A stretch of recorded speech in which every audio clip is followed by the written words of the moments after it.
తెలంగాణ ఆడపడుచులందరికీ కూడా పేరు పేరున నమస్కారాలు. మీ అందరి ఆలోచనలతో మీరు ఎంపిక చేసిన కలర్స్, మీరు ఎంపిక చేసిన డిజైన్స్తో మరి ఇందిరమ్మ బర్త్డే సందర్భంగా మన ముఖ్యమంత్రి రేవంత్ రెడ్డి గారు సహచర మంత్రులు రాష్ట్రంలో మరి ఈ యొక్క చీరల పంపిణీ కార్యక్రమాన్ని ప్రారంభించడం జరిగింది. ఈ చీరలను చూసి ప్రతి ఆడబిడ్డ సంతోషపడుతుంటే సహజంగానే మీకు తెలుసు, ఆడబిడ్డలు సంతోషపడితే మరి బీఆర్ఎస్ నాయకులు కల్వకుంట్ల కుటుంబం కళ్ళల్లో నిప్పులు పోసుకుంటుందని, అందుకనే మరి ఈ చీరలు బాగలేవని, లేదా ఎలక్షన్ల కోసమని, లేదా కొంతమందికే ఇస్తున్నారని ఏదేదో తప్పుడు కూతలు కూస్తున్నారు. అయ్యా, మీ చీరలు బాగున్నాయా, మేమిచ్చిన చీరలు బాగున్నాయో రాష్ట్రంలో ఉన్న ప్రతి మహిళకు అర్థమయ్యి గుండెలకు కత్తుకొని ఫోటోలు దిగి పెడతా ఉన్నారు. అది మీకు పాపం భయం అనిపిస్తుంది.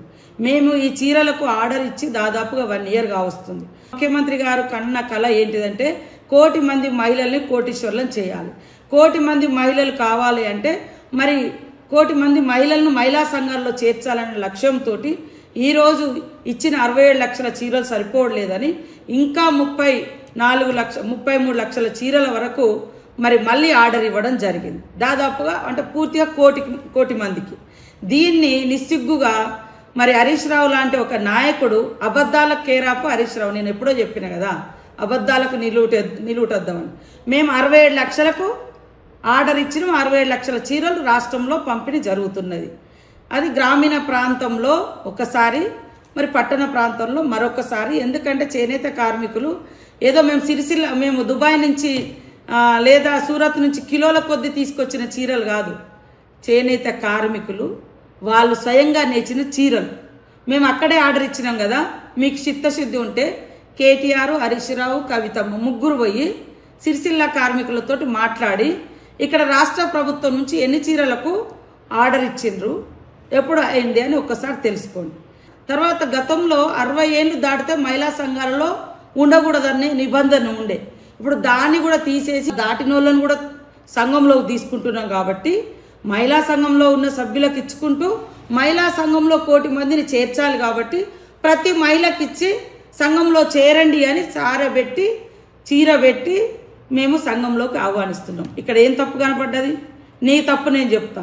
మా గవర్నమెంట్ వచ్చే వరకు మీరేమన్నారు, రేషన్ కార్డు ఉన్న వాళ్ళందరికీ, రేషన్ కార్డులు ఉన్న వాళ్ళందరికీ మేము ఇచ్చినాం అన్నారు. మరి మా గవర్నమెంట్ వచ్చేటప్పటికి రేషన్ కార్డుల సంఖ్య, రేషన్ కార్డుల వాళ్ళ సంఖ్య మరి 89 లక్షలు, 89 లక్షలు లేదా 90 లక్షలు.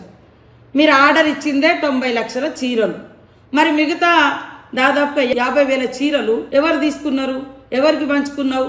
దీంట్లో కూడా మీరు తెచ్చిందే కిలోల లెక్క, చాలని ముట్టుకుంటే పనికిరావు అని వాళ్ళు చేన్లలో కట్టుకున్న చరిత్ర. ఇవాళ మేము ఇచ్చిన చేన్లలో కట్టుకోవడం కాదు. మీలాంటి దుష్టబుద్ధితోటి, మీ కార్యకర్తలతోటి, మీ లీడర్ల భార్యలతో కొన్ని తప్పుడు ప్రచారాలు చేయవచ్చు. కానీ అక్కలారా చెల్లరారా ఆలోచించండి. మీకు నిజంగా ఈ చీర నచ్చలేదా? ఇది ఎంపిక చేసినటువంటి మహిళా సంఘ సభ్యులను కూడా మేము తీసుకొస్తాం. ఇవాళ ఎలక్షన్ల కోసమని కూడా అంటాడు, లేకుంటే ఏదో పార్టీ కోసం అంటాడు. అరే, నువ్వు బతుకమ్మకి ఇచ్చుకున్నావయ్యా, అది కూడా 2017 నుంచి ఇచ్చినావు. నువ్వేం 2014 నుంచే మొదలు పెట్టలే. మేము రాష్ట్రంలో మహిళా సంఘాలను ఆర్థికంగా బలోపేతం చేయాలి. మహిళా సంఘం అనేది ఒక సామూహిక బంధాన్ని ఏర్పరిచి ఆర్థికంగా బలోపేతం చేసే సెర్ప్ సంస్థ అనేది పేదరిక నిర్మూలన. ఫ్రీ బస్సు పెడితే మీ కళ్ళలో నిప్పులు పోసుకుంటుంది. మీరు ఏంది బ్రేక్ డ్యాన్సులు చేసుకోండి, మీరు ఇది చేయండి, కొట్లాడుకుంటున్నారు, కలిసి ఉండరు.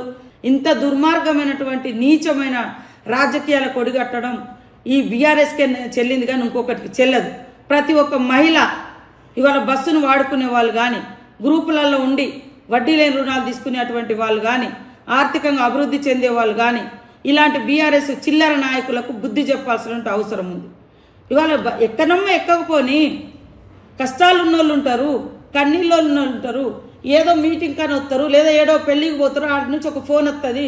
మరి వెంటనే ఇంకో ఊరు పోవాలంటే అక్కడ బస్సు ఎక్కితే వెళ్ళిపోగలుగుతుంది ఫ్రీగా. ఏదో చచ్చిపోయినా వస్తారు, లేదా ఏదో కష్టం వచ్చిందని పోతుంది. ఇది కూడా ఓర్వలేనితనము. ఈరోజు చీరలు ఇస్తే కూడా ఓర్వలేనితనం. హరీష్ రావు, కేటీఆర్, కవిత.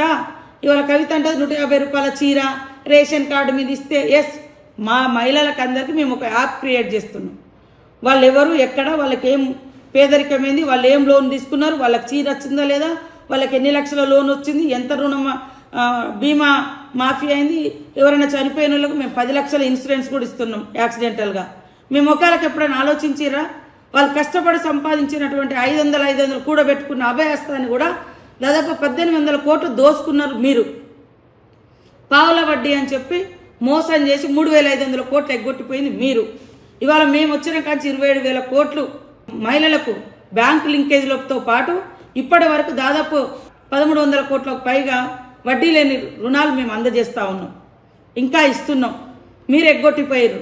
మహిళలు సంతోషపడుతున్నారు, సంబరపడుతున్నారు, మీటింగులలో కలుసుకుంటున్నారు. ఒక ఒంటరి మహిళ కాదు, నాకు ఇంత లక్షల మంది మహిళలు తోడున్నారు అని గుర్తు చేసుకుంటున్నారు. మహిళల కోసం ఇక్కడ శిల్పారామాన్ని మహిళా శక్తి బజార్లకు ఇచ్చినాం, ఇందిర మహిళా శక్తి బజార్లకు. ఇవాళ మారుమూల ప్రాంతాలలో, ఇవాళ ఆదిలాబాద్లో ఆదివాసి గోండు బిడ్డ జంగుబాయ్ అక్కడ ఇప్పపు లడ్డు షాప్ పెట్టుకున్నది. ఇవాళ ఎక్కడి నుంచో మరి మంచిర్యాల నుంచి మన షాపులు పెట్టుకున్నారు, చెర్యాల బొమ్మలు పెట్టుకున్నారు. ఇవన్నీ మీకు కనబడట్లేదు, మీకు కనబడదు. ఎందుకంటే ఆడవాళ్ళు సంతోషంగా ఉండొద్దు. మీది ఫ్యూడల్ మెంటాలిటీ. ఆడవాళ్ళను బయటికి రానియొద్దు, ఆడవాళ్ళను బానిసలుగా చేయాలి. ఆడవాళ్లతో వెట్టి చాకిరి చేయించుకున్నటువంటి చరిత్ర కలిగినటువంటి కుటుంబాల నుంచి వచ్చినటువంటి నాయకత్వం బీఆర్ఎస్ నాయకత్వం. అందుకని ఆడవాళ్ళు బస్సులలో ఎక్కితే దొంగ వీడియోలు చేసి కొట్లాటలు పెట్టించి కొట్లాడుకున్నట్టుగా వీడియోలు సృష్టించారు. ఇవాళ ఆడవాళ్ళు సంబరాలు పడి వాళ్ళు వీడియోలు చేసి పెట్టుకుంటుంటే వాటి మీద రకరకాల ట్రోల్స్ చేస్తున్నారు. తప్పు. వాస్తవాలు, చీరలలో ఏమైనా లోపాలుంటే బాగా చేయండి అని చెప్పండి.